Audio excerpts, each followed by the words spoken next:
Good evening. You're listening live to the Extreme Movie Show. I'm your host, Ron, broadcasting to you, of course, from the Extreme Studios in the Extreme. I can't even get it out tonight. That's what she said. But uh, west of Orlando, Florida, blah blah blah. I got RDV from the Great Midwest. Tonight we're supposed to be talking about this movie called Hidden Strike, and feels like a gut punch to me, RDV. Um, I feel like we're going to have a divergent opinion on this film. This Netflix action movie, I'm going to try to say some good things about it, but I'm just going to be upfront. I didn't hate it, but I really don't like it. I don't think it's that good of a film, and it doesn't have to be a good film to be enjoyable. And I just thought there was a lot of areas in here that if they just made a decision one way or the other about how they wanted to be a film, this could have been very good one way or the other. I think it kind of is supposed to be kind of like Rush Hour, but kind of not, and it's more of a film that I'm more disappointed in because of the potential I thought it could have, despite the horrible CGI in it. For There's some me, interesting things to talk about. What's your initial take? watching this movie, I did like it, but only because I kept in mind this is pretty much like watching Double Team with Jean-Claude Van Damme, or Yeah, was it Judge Dredd with and you have Rob Schneider in there. You're gonna have someone. Whenever they do team ups, it never really works out that well. Expendable suffers from this too sometimes. But overall, I mean, I watched the one from a couple years ago with him and Jackie Chan and Johnny Knoxville. Wasn't that great either. right. And I gotta say though, going into this, I kept a grain of salt. I kept in mind that Jackie Chan is 69 years old. Yeah, So, and I was pleasantly shocked because I haven't watched that movie of his in a long time. Of recent ones, I didn't watch probably 10 years. The past 10 year movies he had come out, I haven't watched any. And I was shocked that he could still do the moves. He's not as quick as he was, but he could. But I quickly fell in love with it because I just love Jackie Chan's movies. They could be the worst straight to DVDs. Well, you bring up an interesting point right off the bat. I want to ask you this: um, is this a Jackie Chan film or is it a John Cena film? Because I don't think it can be both, and I don't think buddy films generally are, unless you're in a ton of movies together, like say the Rush Hour films, which I thought were fun. Right, it reminded me of like if you took 12 rounds and put Jackie Chan in it, Maybe. because Um, John Cena is because it's supposed to be like they're both enemies and then they team up to go against the main bad guy. And I gotta say though, after reviewing Candor with you, was it 2 weeks ago? mhm. It's better than Candor, and I like Candor for certain things. And just like that, Candor just has certain things that I didn't like. I would disagree, only that I think that other movie's a bit more polished. The reason why I say polished is because of two things with this film. The big thing for me, again, if you're going to be an action film, some of the scenes, the action scenes, I know we'll talk about them a bit more in a minute. I thought they were shot well and looked pretty good. I hated the CGI. I don't care that it's supposed to be in Baghdad, like in the deserts and all that. But at times it looked like a comic book throwaway CGI fest, which was disappointing. Even though Jackie Chan's 70, I really did Are you like how talking he. about the sandstorm? I'm just talking about the look of it in general. It Uh, just looked cheap to me. I really didn't notice anything really CG. Well, I mean, you know, I guess you get to a point where you just start looking for it, I guess. And I guess that's where I'm at with some of these things, Oh, right? Because you and yeah. I talk about practical effects a lot. Like, we know, obviously, if somebody's getting punched and they're being thrown like into a chair and all that, we know they've got a pad that they're wearing like on their back and they're choreographed, but we like the fact that they're doing it for real. And so here, all I can sit there and say is, damn it, Rogue Nation, every time you had a sandstorm, everybody wanted to copy you, and Yep. here we go again, Godzilla, everything. But the one thing interesting behind the director is I think he's the one that's behind Expendables 4, which made me Scott, go, uh-oh. Scott Wah. Yeah, Yeah. yeah. Yep. Number 4. Yep. He also did Act of Valor though. Okay, okay. Need for Well, it's Speed not that the though, guy which I liked. can't do something Yeah. good with it. It's just Yeah. when I asked you whether it was a John Cena film or Jackie Chan film, I thought they did a much better job here making this a Jackie Chan vehicle, because there's times in here where early on we see him, he seems a bit more stoic and serious. And to your point, yeah, he's older, he's not as fast as he used to be, but he can still Hmm. do a lot of stuff, so it's good. And I liked how like a lot of the camera worked with him, to kind of show him moving around and being the character that he is. The biggest issue I have with this movie, I have never hated John Cena. I hated how he was shoved as a good guy. I loved him as the goofy rapper dude. He's entertaining, and I feel like this movie didn't know what to do with him because they show him like playing ball with the kid and like he gives a rat's ass, and it's like you just need to be that douchebag kind of heel dude, bro, and really go full on. Honestly, I agree with you, and that's why I liked him in the last Fast and Furious movie. Not the one that's Fast 10, but the one that was 9, where Yeah. he was the bad guy. Yeah. Until he becomes like a good guy at the end. I thought that was so stupid. Like, Yeah. just keep him as the bad guy. He's good at it. And then same thing when you have, I think it was what was that? I think it was called War, but it had Jet Li and Jason Statham. Jason Statham was the bad guy. Like, I'm tired. I mean, I understand when you want to do buddy cops, but Rush Hour, Lethal Weapon, you can't really reach those levels unless you actually have a good story. And the problem is that most people just copy other people's works and just change it a little bit. Right. Which sometimes I think it's I have no problems with it, but then I also in other parts of me it's like, well, that's just lazy. You're just changing a character here, rotating the scenes. I mean, that's why I always said about Iron Man 3. Iron Man 3 was Lethal Weapon 2. Scene for scene, it was the same director. I was like, really? And it explains why I didn't like it as much. Because Lethal Weapon 2 wasn't good. The first one was great. But well, I saw a clip of a chunk of a movie that somebody was playing the other day. And, I don't really watch a lot of the comic book movies, but I'm a huge fan of Russell Crowe, right? Yeah. And people go, oh, he's in the fat Russell Crowe stage. I don't care. He's still good and can still turn it on. But I watched a scene where I guess Thor and is being led around like a little bitch with all these women to the place where all the gods get together because he's got to alert them to something bad and they don't know how to do it. And there's Russell Crowe as Zeus. And I'm like, what the fuck are you doing? I don't care that you're fat. This must be a paycheck movie. You got all these chicks around you. He makes them nude. The chicks faint. Ha ha, that's not funny. Then he throws the lightning bolt. He catches it.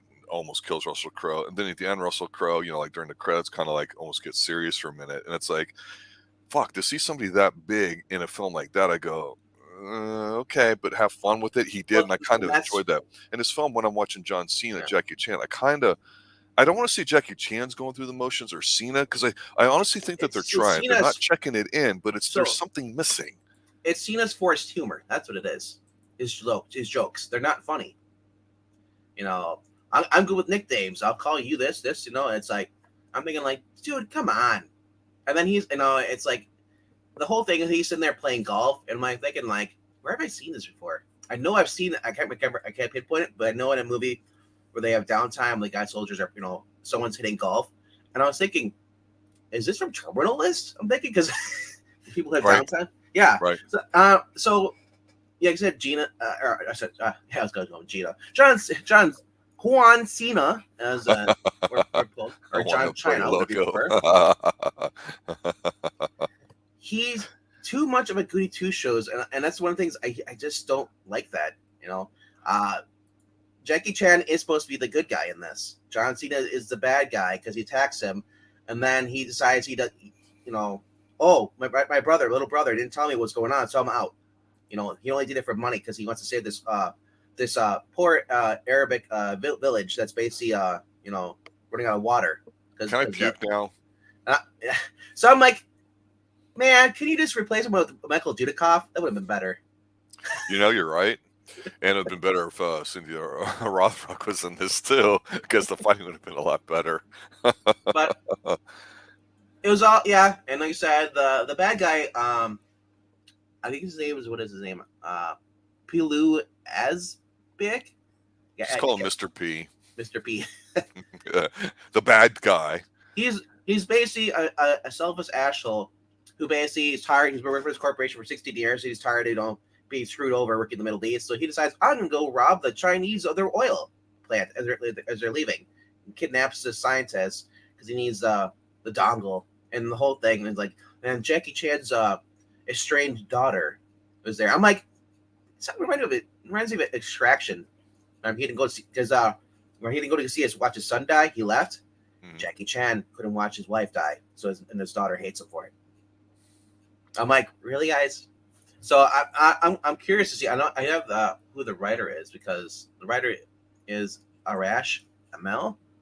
I'm looking at NBC see if he even has anything on here, but I guess he wrote Rise, Butterfly was a TV series, A Private War was another one, 2018. Erased, it was his first big movie that he wrote. That you remember that was Aaron Oh, Eckert. the Eraser sort of sequel. Somewhat, yes. Where the guy he loses his memory, he worked for a place and he can't remember. That was Erased, Yeah. and with his daughter. So and then yeah, so that's the only one I recognize by him. Being somewhat decent. But like I said, it's a almost like a new writer giving him a shot. And I'm thinking this went to Netflix. How long ago did they start working on this? Well, I mean, obviously this movie's pandering to the yeah. Chinese audience because one of the things I wanted to bring up too, which is not an indictment of the movie, it's how the business is being done these days, is that Oh, you get like China and other countries, they kind of take the American template and take their movies and modernize it, and we kind of take theirs and do the same thing. So yeah, there's a lot of knockoffs and everything else there too, but it's just like there's those two big areas in India.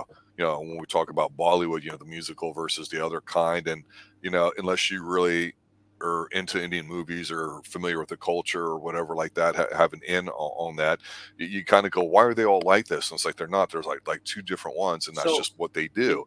you Here, know, this just felt like a Chinese movie trying to be an American movie, and I think they just kind of flopped. And that's why if they just made it where, okay, if John Cena's the bad guy or however you guys want to do this, I don't care. But just be more definitive. Don't try to be like you say the forced slapstick humor and all this stuff. Be a little gritty, be a little gutty. Don't be kind of in the middle there because it doesn't work. Take a friggin' stand. so the reason why this movie is not that great because they couldn't get Sylvester Stallone for John Cena's character. That's why, because he was busy with Creed 2 at the time. Freaking Creed.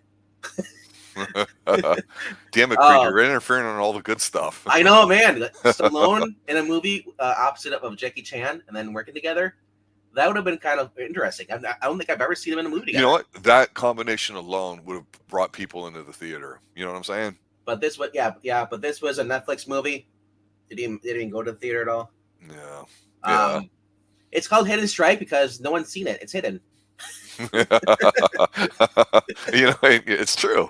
And then Um, and then yeah, and then one of the guys who was killed. Oh no. Oh, I think. Oh wait, was it this movie or the movie we just reviewed on Sunday? One of the corpses was on the morgue table and he was breathing. that was last week. That's what I was gonna say. I couldn't. I'm like, oh yeah. So yeah, and then of course in this movie though, if you pay attention, like an extra who plays a dead body, he starts to wriggle and move when he thinks the camera's on ground. Yeah, but it's just look for the movie we talked about last week with Cynthia Rothrock when it went straight to VHS and it's Yeah. that kind of movie. You know what you're going to get, and that was still a pretty tight film. This film was a big budget film with big name action stars. Whether you like them or not. So this is supposed to be kind of almost like a AAA title. Now I know it's made for Netflix, and Netflix dumps a ton of money into these kinds of movies. I still sit there and say if you could have an action studio just kind of pump some of these things out, to me that would be kind of interesting. Um, it's it's disappointing because Yeah. these companies will still spend a pretty penny on an action film here or there, but unless it's something unique where somebody's got a vision, like we were talking about with Extraction, they kind of kept the same formula, but they kind of fine tuned it a little bit. And Extraction, I enjoyed a lot more than I thought I would. But part of me keeps going, the type of movie I think you and I are talking about that Yep. they could probably make 10 of a year instead of one Extraction, and it'd be just as entertaining. Some might be hit or miss. That would have been Plane with Gerard Butler from earlier in the year that we reviewed. That keeps sticking in the back of my head is better than it should have been, probably. But then when you look at everything else that comes out and like this movie here and the amount of money spent into it, I go, I'd still pick Plane over it. Now, I don't know how you feel about action movies, but This movie that's where feels I'm at like right it's a now. it feels like it's a WWE wannabe movie. You know, remember Right. we produced those WWE movies, and I gotta say, man, Cena's best role is in 12 Rounds. I don't care from anything else he's been in. I don't like the goofy Cena. I want him to be like I want to be like ruthless, evil, or just Ruthless destroying people. aggression, baby. Yeah, that's what we need. No rapping, nothing. No, no, Just yeah. pout and look like you're So pissed. yeah, I mean, so the whole movie's about two special acts force soldiers who must escort a group of civilians in Baghdad's highway of death, which is and just to get to this safety zone. But along the way, people get held hostage, and they find out one of the supposedly nice guys who's friends with John Cena turns out to be a bad guy, kills his younger brother, so now he wants revenge. And then Jackie Chan blames him, and then then he's hitting on Jackie Chan's daughter. Yeah. In front of him. But he doesn't know that Jackie Chan's the father. I mean, the outtakes were pretty cool. The stand scene for me, there's a scene here where they're Jackie Chan's fighting the bad guy, and they're inside this inside the facility, the oil factory, whatever you call it, barge, whatever. And the chemical foam they use for putting out the fire and stuff, Jackie Chan was using it, spraying. So they're basically having a giant foam fight. And Jackie Chan puts what do we call those? Bungee cords on him or something like that, and he jumps around. And I was like, how long is this fight's gonna go on? But it was kind of funny at the end. It's basically classic Jackie Chan humor, but it's nowhere near like his early stuff. So if you're looking for stuff like that, this isn't the movie for you. You should only watch this if you're a fan of Jackie Chan, and that's it. Yeah, and I think for me, one of the scenes that stood out to me, and probably because I thought it could have been pretty compelling, and it kind of fizzled out, and then they started getting into the comedy stuff, was that when they're all kind of getting together on the buses and they're being, they get separated and all that, and it's before they meet. So we're talking like maybe the first act or whatever. I thought, okay, we got older Jackie Chan. He's got his team with him. Okay, looks to be a little bit more serious now with everything. And then once they got to the highway of death, I thought this just looks horrible to me. It just didn't look authentic or real. But when they're shooting and having like the fight on it, I like the camera angles because there's like this one long like I call it the drone shot, not necessarily overhead, but it started and it kind of went up and went around while they were fighting. I'm like, okay, that's one of the rules we always like to talk about when you've got a team. Give them each a chance to shine. Show us, don't tell us. What they're competent and what they can do early on. I thought they did a good job at that. But then later on, like I said, with some of the humor, the forced humor is a great term for the Cena effect. It went, you guys kind of started this way. Now you're doing this. Now you're kind of this. Come on, damn it. We're halfway through the movie and I don't know what you're supposed to be. If you know it's a buddy movie going into it, you automatically give them the benefit of the doubt. Yeah, I would have loved this more if this would have been like a zombie flick. The buses I've already have armor plating on the sides, everything. They got armed guards. You wanted Mad Max with zombies. Oh my gosh, that would have been awesome. Train to Baghdad. Yes, let's train to Baghdad. Literally, dude, it was fun. So there's a scene where they're fighting inside the village at nighttime, and Jackie Chan's like, "I'll go high," or "I'll go high, you go low," and then John Cena is this stupid idiot. The whole thing, right? Why he's living there? I'll explain this why. This is why I didn't really care for his character. Apparently, him and his younger brother and his dad were fighting, in Baghdad. It's supposed to be after everybody pulled out, I guess, after the military, and they were mercenaries, and they're in a firefight, and John Cena is an idiot, can't read hand signs, and so him and his dad both pulled out to do something and moved, and his dad got shot and he survived. And his younger brother hates him for it, but his younger brother became greedy, so made a deal with this guy who basically take over the oil. It's in that the Chinese are leaving behind because they can't. It's basically come too much a hot threat, so they have to leave. So they shut down their plant. But this guy wants to start it back up, put it in the oil tankers, and then make billions. So that's the backstory about John Cena, and his little character and stuff.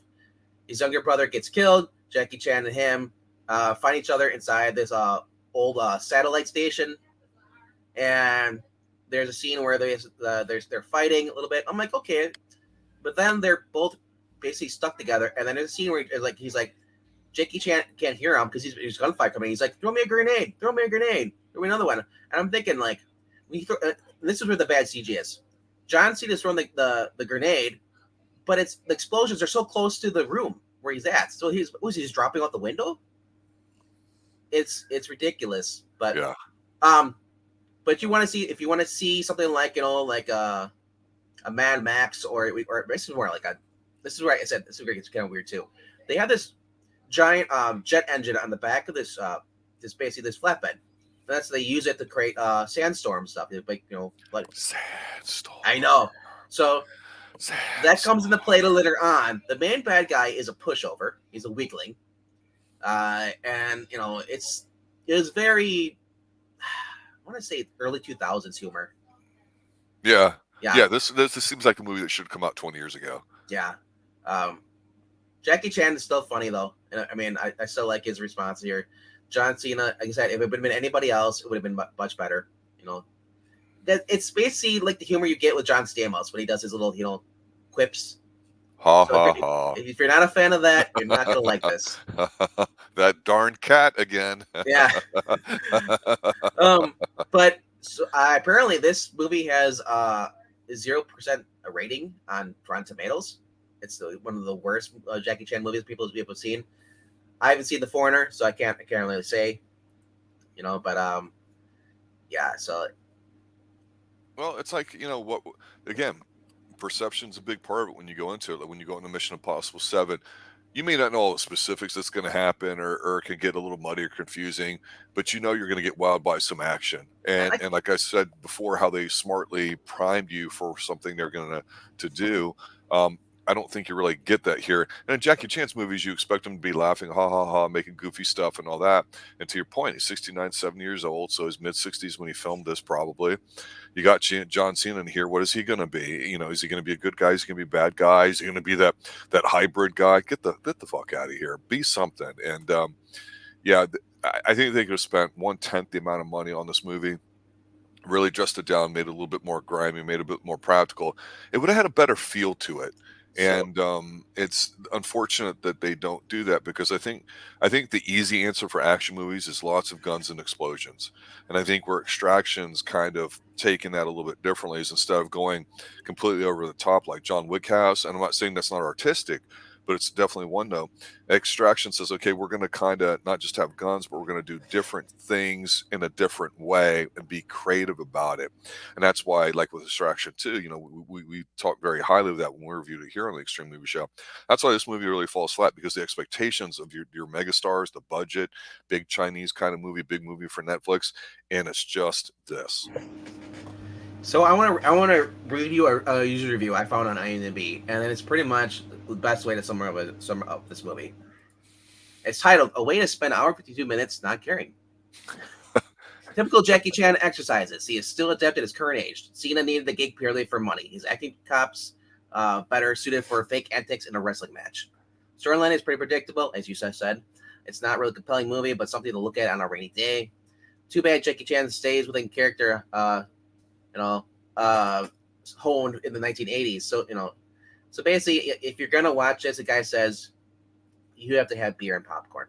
That's about it. It's nothing serious. It's a rainy day movie. He gave it a 5 out of 10. That's very generous.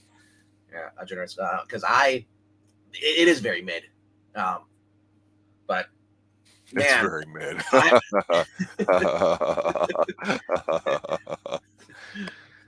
Yeah. All right. Well, I wanted to bring up two quick things here as we're closing out for tonight. One, we debated about talking about Pee Wee Herman because he recently passed away here. We have not really reviewed anything by him that I recall, and he's been a lot of stuff, and he was just so massive in the 80s. You think Cena's big now? I would venture to say Pee Wee Herman was bigger, actually, believe it or not. But he passed away, so rest in peace, Pee Wee. I'm sure we're going to get to some of your movies at some point, just because you are culturally that significant, especially in the 80s. Another thing I wanted to mention too, for those of you listening, when we left the other night, you and I got pulled into a discussion about NBA basketball off of a guy that has a website called Michael Jordan Fans Are the Worst. And so I went on the live call with him talking about some stuff a little bit. And I thought that was pretty interesting too. So I wanted to give it a shout out to him for giving me some time there to he give me the opportunity to kind of plug the Xtreme Movie Show there. And it's amazing because all he wanted to do, and it's his way of trolling, he wanted to bring people on live, talk to them about why you think something is, and just talk. And it kind of reminded me of what you and I do here, along with Professor Pixel, the young 20-something that's with us too. That we just want to talk about a movie, what we like, don't like, if it works or it doesn't. If we say it's not a good movie, it doesn't mean you're not going to like it. Hell, there's plenty of bad movies that kind of suck, but I don't mind watching it, right? I just had a hard time sinking my teeth into one thing about this movie, whereas even if I hated, say, Thor, movie and all that, I could go, hey, at least I got my fat Russell Crowe movement in it, or moment. So, I mean, at least it gives me that, right? That was you. That was you, John Wick 4. Yeah. You had your buddy Scott Adkins in a fat suit. I take my money. I want to see that. I see you guys like the movie.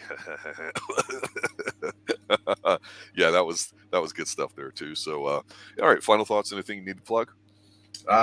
Just saying, if you really want to watch this movie, if you're a fan of Jackie Chan, check it out. It's on Netflix. Then that's pretty much about it. And about half an hour, I'm going to be going live on the Geeky Puppet Show. We'll be talking about the new books coming out this week as far as comic books going on. I say, since I've only seen Pee-wee's Big Adventure, I didn't see the one before that. I don't think I have. Is that the one at the snakes? I don't. Which one has the snakes? I don't recall. They all look the kind big of top, like and then the beach. together. Yeah. I think we should review one with Pixel. I think we'll be back. Yeah, we'll see. Or Buffy the Vampire Slayer, man. He was awesome, and ooh, arg, wouldn't die. He had some. Yeah. I'll just say this: those that know. Pee Wee Herman kind of had a little dent in his career in the early '90s because he had a handful of trouble down here in an adult theater, and that's it. We did do Tim Nick's asking, do we review Alita Battle Angel? We did, actually, if I recall that.